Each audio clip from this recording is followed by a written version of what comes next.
नमस्कार सर्वांना. आज आपण करणार आहोत दाल फ्राय, नेहमीपेक्षा वेगळे. त्यासाठी इथे अर्धी वाटी तुरीची डाळ घ्यायची आहे आणि पाव वाटी मुगाची डाळ स्वच्छ धुवून घेऊयात. इथे कुकरमध्ये धुवून घेतली, डाळ घालून घ्यायची. इथे घ्यायची आहे कच्ची कैरी, स्वच्छ धुवून साल सोडून त्याच्या फोडी करून घ्यायच्या आहेत. कैरीच्या इथे फोडी करून झालेल्या आहेत. यामध्ये कच्ची कैरी घालून घ्यायची.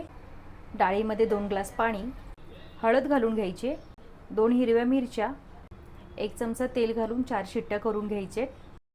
4 शिट्ट्या झालेल्या आहेत. इथे कढईमध्ये 4 ते 5 चमचे तेल, त्यामध्ये जिरं आणि मेथी दाणे घालून घ्यायचे. 2 सुक्या मिरच्या, बारीक चिरलेला कांदा छान परतवून घ्यायचा आहे. ठेचून घेतलेलं लसूण घालून घ्यायचं आहे. कढीपत्ता, हिंग घालायचं, लाल मिरची पावडर, गरम मसाला अर्धा चमचा, धने पावडर 1 चमचा, डाळ घालून घ्यायची आहे. ग्लासभर पाणी घालून घ्यायचं आहे. टोमॅटो घालायचा, शिल्लक राहिलेली कैरी घालून घ्यायची, मीठ, चवीपुरता गूळ घालून घ्यायचे, 10 मिनिटं शिजवून घ्यायचे, कोथिंबीर घालून घ्यायची. कैरी डाल फ्राय तयार आहे. रेसिपी